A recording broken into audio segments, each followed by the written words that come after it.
Okay, one of my go to lip combo ಇದು. Actually very basic, but ಎಲ್ಲ ಕಾಸ್ಟ್ಯೂಮ್ಗೂ, ಎಲ್ಲ ಡ್ರೆಸ್ಗೂ, ಎಲ್ಲ ಅಕೇಶನ್ಗೂ ಸೂಟ್ ಆಗೋದು. ಎನಿ ರೆಡ್ ಲಿಪ್ಸ್ಟಿಕ್, ಅದರ ಮೇಲ್ಗಡೆ ನೀವು ಬ್ರೌನ್, ಸ್ವಲ್ಪ ಲಿಕ್ವಿಡ್ ಲಿಪ್ಸ್ಟಿಕ್ ಯಾವುದಾದ್ರೂ ಯೂಸ್ ಮಾಡಿದ್ರೆ ಚೆನ್ನಾಗಿರುತ್ತೆ. Brown shade, any red lipstick with brown shade. ಅದರಲ್ಲಿ ನನ್ನ ಪರ್ಸ್ನಲ್ ಫೇವ್ರೇಟ್, ನನಗೆ ಮೆಬಿಲಿನ್ದು ಪ್ರಾಡಕ್ಟ್ಸ್ ಎಲ್ಲ ನಂಗೆ ಸಖತ್ ಇಷ್ಟ.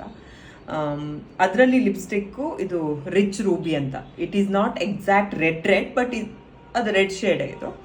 ಮತ್ತು ಬ್ರೌನ್ ಕಲರ್ಗೆ ನಾನು ರಿನಿದು ಈ ಪ್ರಾಡಕ್ಟ್ ಯೂಸ್ ಮಾಡ್ತಾ ಇದ್ದೀನಿ. ಇದು ಡಿಸೈರ್ ಫಾರ್ ಬ್ರೌನ್ ಅಂತ ಇದ್ರ ಹೆಸರು, ನಂಬರ್ ಇಲ್ಲ ಇದರಲ್ಲಿ. Desire for brown, ರಿನಿದು.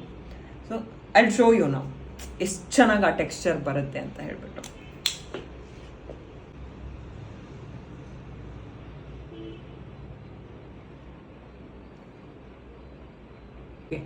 ಈಗ ನಾನು ರೆಡ್ ಲಿಪ್ಸ್ಟಿಕ್ ಹಚ್ಚಿದ್ದೀನಿ. This is the brown lipstick, liquid lipstick.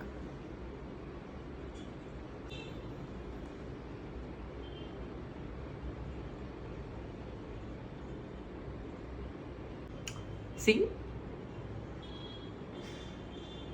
ಇದೊಂಥರ ಈಗ ಒಂದು ಸ್ವಲ್ಪ ಲೈಟಾಗಿ ಬ್ರೌನ್ ಹಚ್ಚಿದ್ದೀನಿ, ಈಗ ಒಂದು ಶೇಡ್ ಬರುತ್ತೆ. ಇನ್ ಕೇಸ್ ನಿಮಗೆ ಸ್ವಲ್ಪ ಬೋಲ್ಡ್ ಬ್ರೌನ್ ಬೇಕಂದ್ರೆ ಇನ್ನೊಂಚೂರು ಬ್ರೌನ್ ಹಚ್ಬೋದು. ಬಟ್ ಒಂದು 5 ಮಿನಿಟ್ಸ್ ಆದಮೇಲೆ ಅದೊಂದು ಬೇರೆಯೇ ಲುಕ್ ಕೊಡುತ್ತೆ. ಫೇರ್ ಸ್ಕಿನ್ ಟೋನ್ ಇರೋರ್ಗೂ ಸೂಟ್ ಆಗುತ್ತೆ, ಸ್ವಲ್ಪ ಡಸ್ಕಿ ಸ್ಕಿನ್ ಟೋನ್ ಇರೋರ್ಗೂ ಸೂಟ್ ಆಗುತ್ತೆ. This is my favourite lip combo.